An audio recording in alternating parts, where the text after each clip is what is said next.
हमने देखा कि बाजार में अभी भी एक शांत कारोबार देखने को मिल रहा है, लेकिन कई सारे स्टॉक्स है जहां पे एक हलचल देखने को मिली है। ब्रेक से पहले हमने सीमेंट शेयरों की बात की थी, लेकिन सीमेंट शेयर परफॉर्म तब तक नहीं करेंगे जब तक कि कंस्ट्रक्शन डिमांड देखने को नहीं मिलेगी।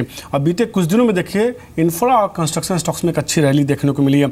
आज भी इंफ्रा और कंस्ट्रक्शन स्टॉक्स में एक अच्छी खरीदारी देखने को मिली, खासतौर पर पीएनसी इंफ्रा जैसे स्टॉक्स जो है आज के ट्रेड में एक अच्छी मजबूती दिखा। इसके अलावा पट्टी इंजीनियरिंग देखिए, SCC, IVRC, Unitech, unity infra जैसे स्टॉक्स में मजबूती थोड़ी देखने को मिली है।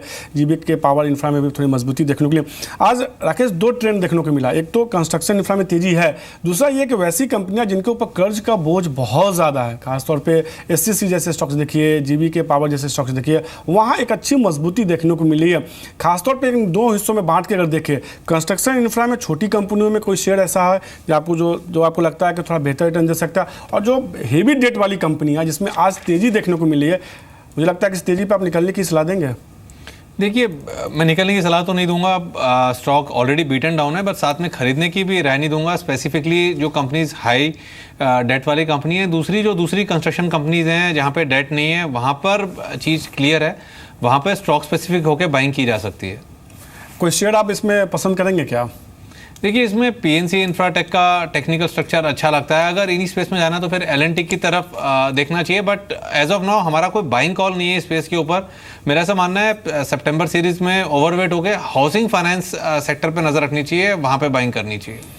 तो कहने का L&T दिग्गज भी उनको पसंद है, हालांकि छोटे मजले के इंफ्रा कंस्ट्रक्शन स्टॉक से भी फिलहाल वो दूर रहने की सलाह दे रहे हैं। दूर नहीं, उनका कहना है कि हाँ, इसमें उनकी तरफ से कोई पसंदीदा शेयर नहीं है। हाउसिंग फाइनेंस स्टॉक्स में आप दाव लगा चल सकते हैं, वहाँ मजबूती देखने को मिल सकती है। आज देखिए काफ़ी दिनों के बाद टेक्सटाइल शेयर में खरीदारी देखने को मिली, खासतौर पर लंबोदरा टेक्सटाइल जैसे स्टॉक्स बहुत ज़्यादा टूट चुका है ये शेयर, पिछले 10 दिनों से लगातार गिरावट देखने को मिली, लेकिन आज देखिए सडन स्पाइक देखने को मिला, अच्छे वॉल्यूम के साथ देखने को मिला है। लंबोदरा टेक्सटाइल, मंधाना इंडस्ट्री जैसे स्टॉक्स है जहाँ खरीदारी देखने को मिली है।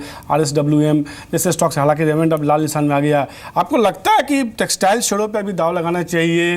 अरविंद जैसे स्टॉक्स को छोड़ के जो छोटे मजले आपको टेक्सटाइल स्टॉक्स में कोई पसंद है क्या? देखिए, ये लंबोदरा की अगर आप बात करें और मंधाना की बात करें तो वहाँ पर जो उछाल आ रहा है, इनफैक्ट मंधाना में तो कुछ दिनों से उछाल चल रहा है। टेक्निकली वो मुझे लगता है कि डेड कैट बाउंस है। टेक्निकली इन दोनों स्टॉक्स में कोई ऐसा पैटर्न नहीं है कि इनके अंदर बाइंग की जाए।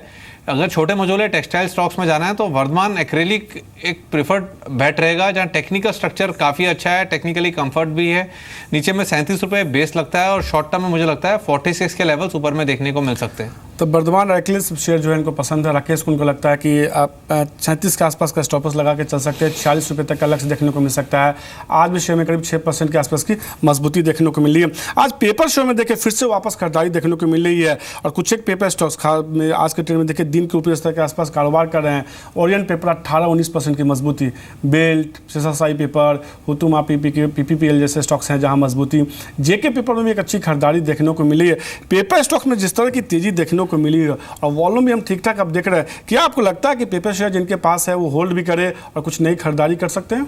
देखिए, पेपर स्टॉक्स, जितने भी स्टॉक्स के आपने मनीष नाम लिया, उनमें सिर्फ एकमात्र स्टॉक ओरिएंट पेपर है जहां टेक्निकली स्ट्रक्चर काफ़ी अच्छा है। स्टॉक एक नई टेरिटरी में ट्रेड कर रहा है। ओरिएंट पेपर को गिरावट पे बाय करना चाहिए। नीचे में 63-64 एक बेस लगता है, और मुझे लगता है शॉर्ट टर्म में 80 के लेवल्स देखने को मिल सकते हैं। तो इसमें ओरिएंट पेपर में अच्छी मजबूती देखने को मिल सकती है। हालांकि 64 रुपये तक आपको इसमें स्टॉपर्स लगाना है। शेयर में अभी 17-18% की मजबूती देखने को मिली। आप चाहें तो स्टॉपर्स को अपने बाय प्राइस के हिसाब से रिवाइज करके चल सकते हैं कि शेयर अब दिन के ऊपरी स्तर के आसपास ट्रेड करा, एक अच्छी मजबूती देखने को मिल रही है। लेकिन कुछ एक कैपिटल गुड्स के स्टॉक्स देखिए, खासतौर पर थर्मेक्स जैसे स्टॉक्स देखिए, जिसमें बहुत ज़्यादा रैली तो देखने को नहीं मिली है। अब कारोबार शांत देखने को मिला, अभी भी देखिए केवल आधे % के आसपास की मजबूती देखने को मिल रही है। थर्मेक्स कहीं MS उन्नीकृष्ण का कहना है कि कैपिटल गुड्स सेक्टर में एक रिकवरी देखने में जो है, इस जो रिकवरी आएगी उसमें करीब 2 से 3 साल का समय लगेगा। हालांकि उन्होंने सीधे तौर पर यह कहा कि कंपनी जो है सोलर पावर प्रोजेक्ट के लिए बिडिंग करेगी। कंपनी के MD MS उन्नीकृष्ण से एक्सक्लूसिव बातचीत के हमारे संवाददाता अनुराग शाह ने, सुनते उन्होंने क्या कहा। ऑर्डर इनफ्लो की बात करें कैपिटल गुड्स सेक्टर की, तो इस जून क्वार्टर में काफ़ी कम हो गए हैं। आपकी कंपनी की बात करें तो 19% का गिरावट आई। तो अगर मैं आपसे यही समझना चाहूँगा कि गोइंग फॉरवर्ड किस तरह का आप आउटलुक देखते हैं, या फिर आप मानेंगे कि अभी स्थिति सुधरने में कुछ और वक्त लगेगा? वक्त तो ज़रूर लगेगा। जो तरीके से अभी कंजम्पशन बढ़ रहा है, मेरे को उम्मीद है कि कम से कम 1 साल के बाद में सीमेंट इंडस्ट्री की कैपेसिटी यूटिलाइजेशन तकरीबन 85% पहुंच जाएगा, तो नए नए कैपेसिटी के लिए शायद उधर ऑर्डर्स आने का उम्मीद है। पर स्टील में दुनिया में ही 800 मिलियन टन्स की सरप्लस कैपेसिटी है, तो काय के लिए कोई नया स्टील प्लांट इंसान में लगाएं। जब तक के लिए हमारा गवर्नमेंट सोवरिन ने प्रोटेक्शन दे देगा इन्वेस्टमेंट के लिए, तो वो वक्त लेने वाला है। पावर की मेरे ख्याल से स्टोरी तो करीबन 3-4 साल वाली बात है। जिस तरह से एक्सपेंशन कर रहे हैं, दहेज के अंदर एक्सपेंशन कर रहे हैं, वर्ल्ड क्लास प्लांट, इसके अलावा फॉरेन के अंदर इंडोनेशिया के अंदर, तो उसके पीछे क्या रेशनल है और कितना कैपेक्स आप लगा रहे हैं उसके लिए?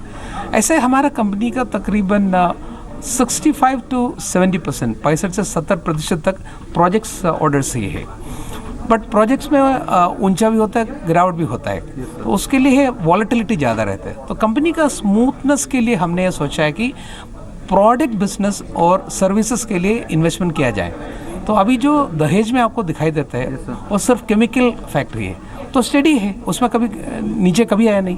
पर ऐसा है कि केमिकल बिजनेस 1 साल में 25% ऊपर भी नहीं जाएगा, 8-10-12% का ग्रोथ होता है। सिमिलरली इंडोनेशिया में हम जो प्लान लगा रहे हैं उसमें स्टैंडर्ड प्रोडक्ट जैसे बॉयलर, एयर पोल्यूशन कंट्रोल और स्किड माउंट और वाटर ट्रीटमेंट प्लांट बनाने के लिए फैक्ट्री लगा रहे हैं। हमारा राय में पूरा साउथ ईस्ट एशियन कंट्रीज पकड़ के, Indonesia, Malaysia, Thailand, Vietnam, Philippines पकड़ के, ये प्रोडक्ट्स के लिए जो मार्केट है अगले 3-4 साल में वो मार्केट की साइज हिंदुस्तान को उतना बढ़ जाएगा। तो सीधे तौर पे कंपनी का ये कहना है कि आने वाले दिनों में कई सारे और प्रोडक्ट भी लॉन्च करेंगे। अभी शेयर देखिए हल्की मजबूती देखने को मिली है, बहुत ज़्यादा मजबूती देखने को नहीं मिली है। राकेश, आपका भी शुक्रिया, कई सारे स्टॉक्स पे आपसे खास तौर पे चर्चा हुई हमारे साथ।